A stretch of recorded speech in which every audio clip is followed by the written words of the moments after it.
اعوذ باللہ من الشیطان الرجیم بسم اللہ الرحمن الرحیم۔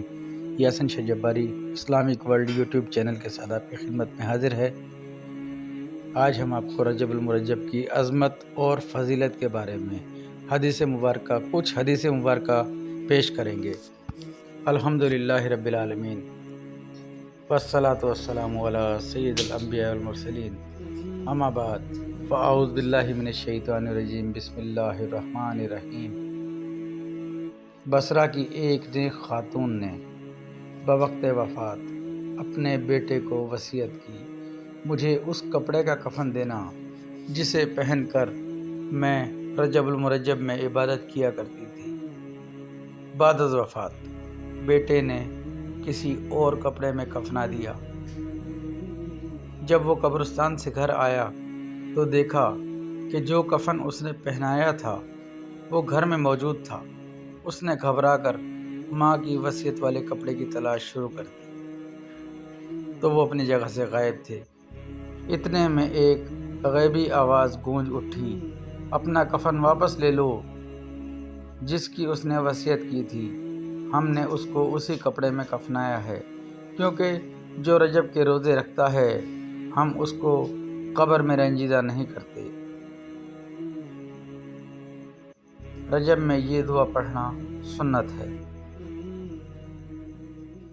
جب رجب کا پہلا مہینہ آتا تو نبی کریم صلی اللہ علیہ وسلم یہ دعا پڑھتے، اللہم بارک لنا فی رجب و شعبان و بلغنا رمضان، یعنی اے اللہ عز و جل تو ہمارے لیے رجب اور شعبان میں برکتیں عطا فرما اور ہمیں رمضان تک پہنچا۔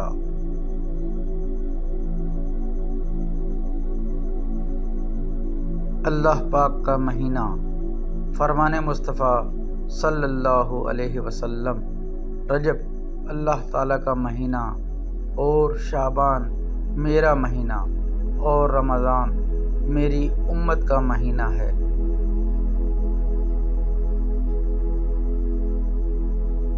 رجب یعنی بونے کا مہینہ۔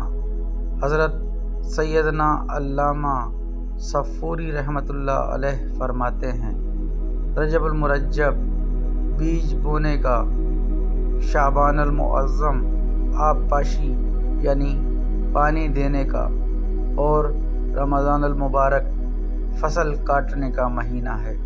لہٰذا جو رجب المرجب میں عبادت کا بیج نہ بوئے اور شعبان المعظم میں اسے آنسوؤں سے سیراب نہ کرے، وہ رمضان المبارک میں فصل رحمت کیوں کر کاٹ سکے گا؟ مزید فرماتے ہیں، رجب المرجب جسم کو شعبان المعظم، دل کو رمضان المبارک، روح کو پاک کر دیتا ہے۔ ایک جنتی نہر کا نام رجب ہے۔ حضرت سیدنا انس بن مالک رضی اللہ تعالی عنہ سے روایت ہے کہ رسول اللہ صلی اللہ علیہ وسلم نے ارشاد فرمایا، جنت میں ایک نہر ہے جسے رجب کہا جاتا ہے، جو دودھ سے زیادہ سفید اور شہد سے زیادہ میٹھی ہے۔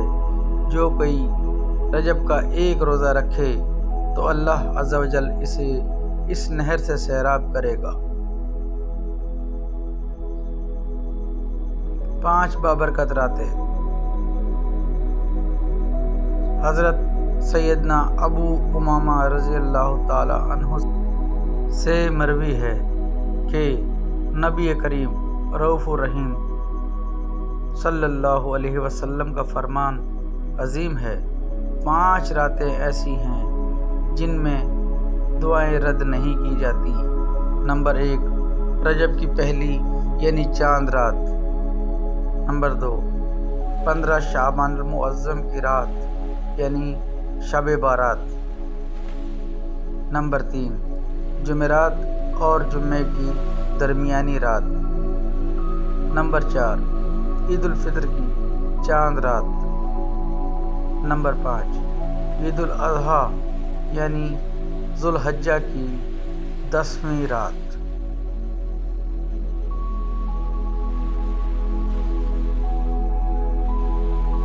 پہلا روزہ 3 سال کے گناہوں کا کفارہ۔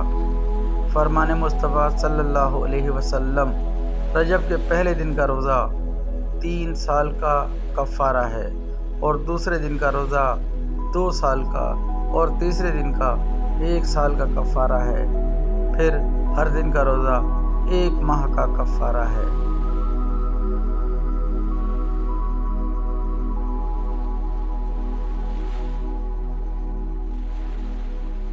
یہاں گناہ کا کفارہ سے یہ ہے کہ یہ روزے گناہ صغیرہ کی معافی کا ذریعہ بن جاتے ہیں۔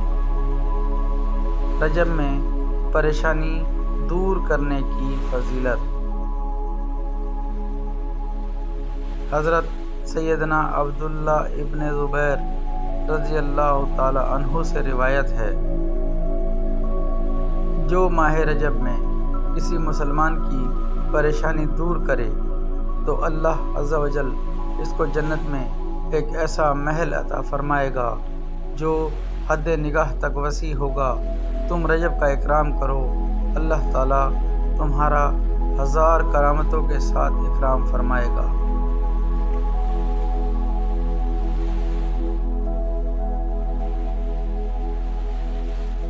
دو سال کی عبادت کا ثواب۔ حضرت سیدنا انس رضی اللہ تعالی عنہ سے مروی ہے، سرکار نامدار، دو عالم کے مالک و مختار، بإذن پروردگار صلی اللہ علیہ وسلم کا فرمان مشبار ہے، جس نے ماہ حرام میں 3 دن جمعرات، جمعہ اور ہفتہ یعنی سنیچر کے روزے رکھے، اس کے لیے 2 سال کی عبادت کا ثواب لکھا جائے گا۔ میرے لیے خصوصی دعا کیجیے کہ میں بے حساب بخشا جاؤں۔ ان احادیث مبارکہ کی روشنی میں رب تعالی ہم تمام پر رحم و کرم فرمائے اور ہماری تمام مشکلات کو آسان فرمائے۔ جزاک اللہ خیرا و احسن الجزا۔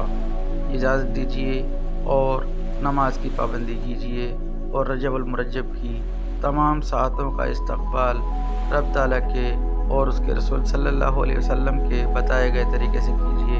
اللہ تعالیٰ ہم سب پر رحم فرمائے۔ اجازت دیجیے، السلام علیکم۔